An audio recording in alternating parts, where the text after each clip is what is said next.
Your son made me pregnant. Excuse me? Pay $30,000 as alimony. When I picked up the restaurant's phone, I was told that with a young woman's voice suddenly.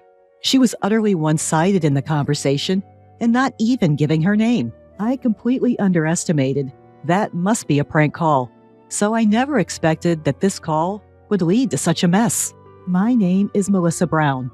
This may sound self-flattering, but I run a popular restaurant somewhere in New York City.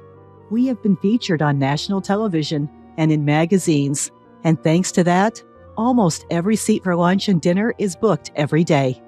However, because of being famous, nuisance calls and aggressive sales pitches increased. So I got quite sloppy with this call because I thought it was just another prank. But when I was told over the phone to my restaurant that got pregnant, I was actually taken aback, and I could hardly understand what she was saying. I do have a son, but the thought of him getting someone pregnant seemed absurd. Yet this prank call with its shocking accusations intrigued me. I decided to listen to her story for a bit, out of fun. I had an abortion. What are you going to do about the wounds on my body and soul? Pay for the surgery too. First off, if I may ask who I am speaking to, even when dealing with prank calls, one of the challenges of the service industry is having to respond politely. It would be a nuisance if our conversation were recorded and exaggerated with false information being spread around. I'm a customer at your restaurant. Is that the first thing you have to say to me after your son hurt me? Your family lacks both common sense and compassion. I find it hard to believe my son would do such a thing. My staff in the kitchen and at the counter glance over at me as they sense this isn't a usual dinner reservation call. I smiled and waved at them to make them feel safe and assuring them that everything is all right. Your son assaulted me on a dark street. And you recognized him in the dark? Of course. But are you sure it was my son? Don't play dumb. I'm absolutely certain. It was your son who lives with you. I've been so scared since then. I even can't go out alone. What are you going to do about this? She started detailing how the assault had happened. I think you might be mistaking my son for someone else. But this seems like a serious matter. Can we meet in person to discuss it? Most people who make prank calls like these tend to shy away from meeting face-to-face, so suggesting a meeting is a good way to get them to back down. In the beginning, I was merely entertaining her call out of fun, but as it seemed to be dragging on, I proposed the meeting to end the call soon. You saying, meet with the criminal's parent? How dare you suggest that kind of thing to a victim? But I'd like to verify your story in person. Are you saying I'm lying? That's not what I mean. To be honest, I wanted to say, you're lying, aren't you? But I held back. Then she started berating me and saying, I can't believe a person like you is a business owner. Why don't we meet and talk about this anyway? No matter how many times I suggested it, she continually refused to meet. I see. So what do you want me to do? Pay me alimony, $30,000. But it's a case of mistaken identity anyways. And also, I can't afford such a large amount of money. You can pay. I know your business is thriving. Pay it or I'll sue you. Even though my business is thriving, it's just a small place, and $30,000 is a large amount of money, and I don't even intend to pay. Are you sure you want to involve the police? I don't mind. At my unhesitant response, the woman fell silent for a moment. If my son truly did such a thing, I should hold him accountable as a parent, but I don't think he did. You're pretty confident he didn't do it, huh? Maybe you should have some doubts about your own son. I would believe it if there was evidence. Do you have any? Evidence? I'd be troubled if you asked me for money without any proof. There was silence on the other end of the phone as the woman seemed to be contemplating something. If there's no proof, I'm hanging up. I said that and trying to end the call. Then, hold on. If there's evidence, you'll pay the alimony, right? Well, I would consider it. Then wait, I'll bring the evidence. With that, she hung up the phone almost as soon as she had finished speaking. Owner, are you all right? There's no problem. It's just a prank call. One of my employees, Mr. Murphy, voiced his concern, so I reassured him like that. There's no way she has any proof, so I don't expect she'll call back again. But I have an uneasy feeling that she might barge in and cause a scene at the restaurant. In the evening, while preparing for dinner, I had completely forgotten about the phone call. Mr. Murphy ran up to me, holding a manila envelope in his hand, with his face as pale as a ghost. "What's the matter? It's not like you to run in the restaurant." "Owner, this came." What he handed me was a letter. "Ms. Melissa Brown, I was assaulted and impregnated by your son. Please transfer $30,000 as alimony." Written below were the bank transfer details, and the recipient's name was Karen Williams. Mr. Murphy was pale and disturbed because he was the first to see the contents of the unsealed and unsigned letter. "Calm down. But you know my son, right?" Hearing this, he seemed relieved. There was something else in the envelope. I pulled it out, and it was a pregnancy test. What's that?" This commotion attracted the other employees. All of them seemed taken aback. Could it really be the owner's son? Some employees gave me a contemptuous look, but they were quickly convinced when I explained. I put away the things that had been sent on my desk and returned to my usual work. A few days passed without transferring any money, but during this time, there was an unsettling incident. "Owner, this came again." Mr. Murphy came with the manila envelope in his hand and looking fed up. "I see. Check the contents and put it away in the usual place. Recently, these harassing letters have been dropped in the restaurant's mailbox many times a day. Are you planning to run? Pay up.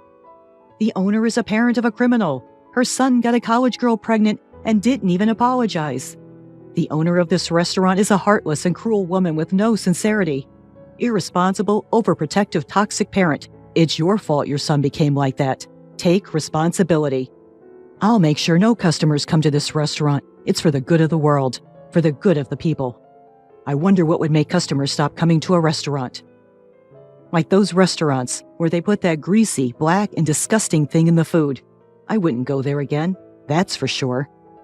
The content escalates progressively, and the last part is practically a threat. Thankfully, no claims have been made that anything is actually in our food. But the constant anxiety that we might be set up is exhausting. Amid all this, something caught my attention. Well, again, a vacant seat increased at lunch. The number of customers was just gradually decreasing. Yes, it's unusual. Today, we even had 2 tables empty. My thoughts went out to the poor ingredients waiting to be prepared in the kitchen. "Owner!" I looked up at Mr. Murphy's call to see him heading my way with his laptop. "Look at this review site." On the laptop screen, the latest reviews were filled with harsh, slanderous comments. Bad customer service. They don't listen to the customers, especially the owner, who seems to be getting full of herself after appearing on TV and in magazines. The food is getting worse. The soup taste was way more plain than the last time I visited. I saw an employee drop a piece of meat before grilling and sneak it back. Every single day, poor reviews were posted, causing our star rating to plummet. I realized that I was shaking with anger. It's unacceptable. Why should this restaurant, which we've worked so hard to build with the intention of pleasing our customers, be wounded by such baseless accusations? Are the preparations progressing? An unfamiliarly low and cold voice involuntarily slipped from my mouth. Yes, they're almost completed. Upon hearing Mr. Murphy's response, I couldn't help but smirk. It's been a week since we discovered the slanderous comments on the review site. Since then, the number of customers has continued to dwindle. When I stepped out into the dining area, Mr. Anderson, a regular, was sitting at the counter next to a young woman. "Mr. Anderson, thank you, as always." "It's tough for you lately, Melissa." When I greeted him, Mr. Anderson offered me words of consolation. Well, this job is my lifeline. I smiled and replied. Mr. Anderson shook his head sympathetically then. "You're strong. especially considering your son's predicament. But don't lose hope. I'm on your side, Melissa. We'll support your son as he atones for his actions." "What?" I was taken aback and couldn't understand what he was talking about. "Well, I noticed this place is quieter than usual, so I was wondering what happened. Then this young lady here kindly showed me a webpage about this restaurant." With that, he gestured towards the pretty woman in her early 20s sitting next to him. "I really feel for you. I love this place, so I thought I'd come here more often to help out in any way I can." Come to think of it, I recalled seeing this girl in the restaurant quite frequently recently. "Excuse me, but what's written here is a misunderstanding. The regulars here were wondering why the place has been so empty recently, so I explained it to them." "What?" I doubted my own ears and trying to make sense of what she was saying. "I mean, it isn't sad not to know the truth. Besides, I thought the owner would be happy to know that people like me and Mr. Anderson still come to this place. You've been spreading online rumors, which we're not even sure of, to our patrons?" I unintentionally raised my voice, forgetting all about formality. "Wow, it's scary. The internet says the owner is a terrible person, and I thought it wasn't true, but it seems you really are like the parent of a man who assaulted women. I suggest that you should apologize if you think you did something wrong." She twisted away from me. Her movements were as if she expected me to punch her, even though I had not raised a hand. "Miss, that's not a nice way to talk. Melissa's probably tired from all the things happening." Mr. Anderson defended me, but that wasn't the point. I was about to explain that the fundamental issue was different, then suddenly her bag fell from the back of her chair. It must have moved while she was twisting and turning. Despite my simmering rage towards her, my service industry instinct kicked in, and I moved to pick up her bag. But then I saw it. Karen Williams? The name written on the student ID card that had fallen out stopped me in my tracks. "No worries, I'll pick it up myself." She hurriedly got off her chair to pick up her bag and ID, but I got there first. "Hey, give it back!" But it wasn't a mistake. That name was the one on that letter with a pregnancy test, which wouldn't even serve as evidence of anything. "So it was you. I've been looking for you, Karen Williams." "Ah, I must have swapped it with the friends by mistake. I'm not Karen." "Your face and the one on the ID are the same. Interesting. So you're a student at Central College?" "No, I'm telling you, you're mistaken." Beside her, who started being flustered, Mr. Anderson was clearly puzzled and having no idea what was going on. "I'm going to sue you." My words spoken in front of a few scattered patrons caused everyone in the bar to turn around. "What? What did I do?"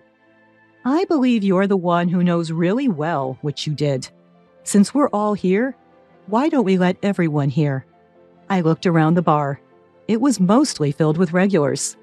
While it's nice to have regulars, it meant that almost no new customers were coming in. I couldn't help but feel furious about this young woman disrupting our business. "Let me start. Are you the one who called claiming my son assaulted you and impregnated you, demanding alimony?"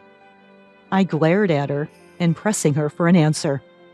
"Yes, that's me. I'm the one your son assaulted." Seeing that there was no way to deny it anymore, she admitted it, surprisingly readily. "What? You want to embarrass me in front of all these people? This could backfire, you know, considering the reputation of your bar." She crossed her arms defiantly and completely brazen. Her attitude only served to fuel my anger further. "Mr. Murphy, bring everything over." I instructed him to hurry up and bring me a laptop from the store's office, along with a stack of envelopes and documents that could be about 4 inches high. "Was it you who kept sending harassing letters to the store over and over again?" I read some of the letters in a loud voice so that other customers in the store can hear. "Pay up or run. This owner is a criminal's parent. Her son impregnates a college girl and doesn't even apologize. Poor souls being forced to eat food from this woman's restaurant. I'm sure I'm going to make customers not come to the store. It's for the greater good." Some were covering their mouths at the harsh words among the regulars who heard the content. This is completely threatening. There's no evidence that I sent this letter. Maybe some outsider who heard the rumors sent it just for fun. As she was desperately making excuses, I silently opened my laptop and presented her with the screen of another review site. Some of you here may have seen this, the defamation on this review site. You did this too, right? I'm saying, where is the evidence? Are you all right in the head? Evidence. You seem to love evidence so much, even though the one you presented is such a mess. I showed the first received letter and the pregnancy test to Mr. Anderson, who was nearby. This is the pregnancy test she brought as evidence. What do you think? Isn't this red line just a marker? Even my old eyes can see that. The customers who are listening started to buzz. But this might not prove that I was assaulted, but it doesn't prove that I'm wrong either. No matter what happens, she is insisting and shouting angrily that she is the victim.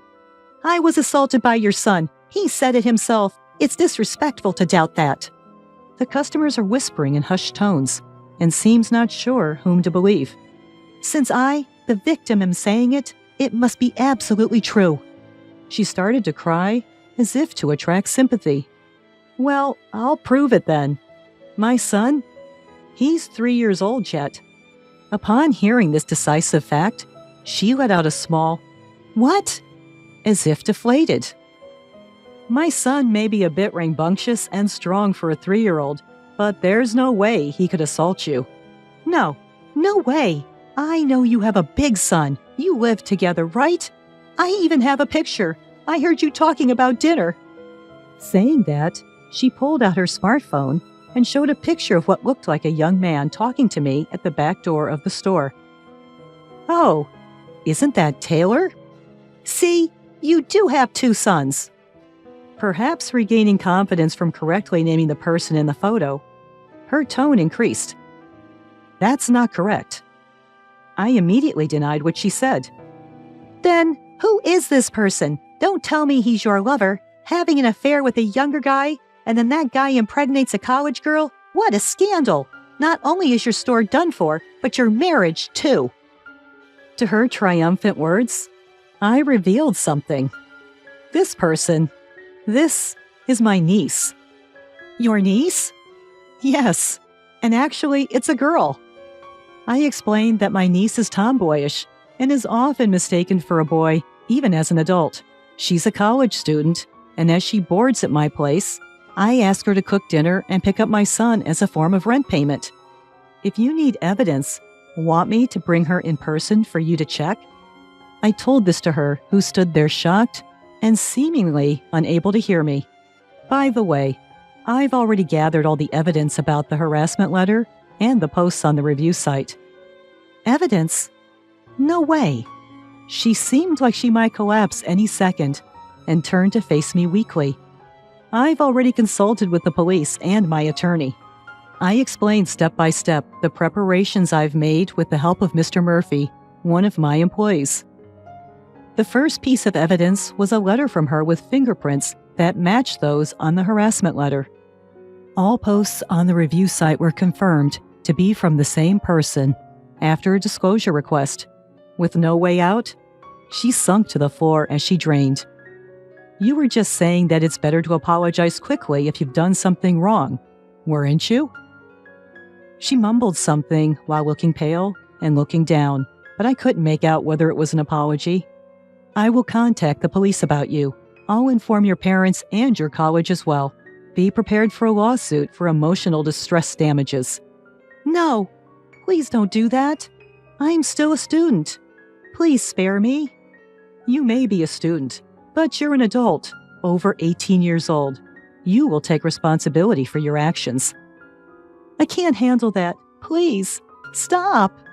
Subsequently, I filed a criminal complaint against Karen Williams for defamation and business obstruction, as well as for damages to the shop. Apparently, she had always been a big spender, buying brand bags and clothes on credit, and ended up committing these crimes after she was unable to make her payments. As a result, she was expelled from her college, This incident even made the news, and I've heard that now she is the one who has been receiving harassments after her personal information was exposed. Through my lawyer, all the slanderous posts on the review site were deleted. The uproar unexpectedly turned into a positive result as it cleared up the misunderstandings among my regular customers. Now, the number of customers has returned to normal. While the incident did deter new customers, there were almost no regulars who left, even despite all the lies that Karen had been spreading. There's no doubt that it was pleasing to know that her claims weren't taken at face value. Moving forward, I aim to continue running the restaurant to meet the trust of my customers.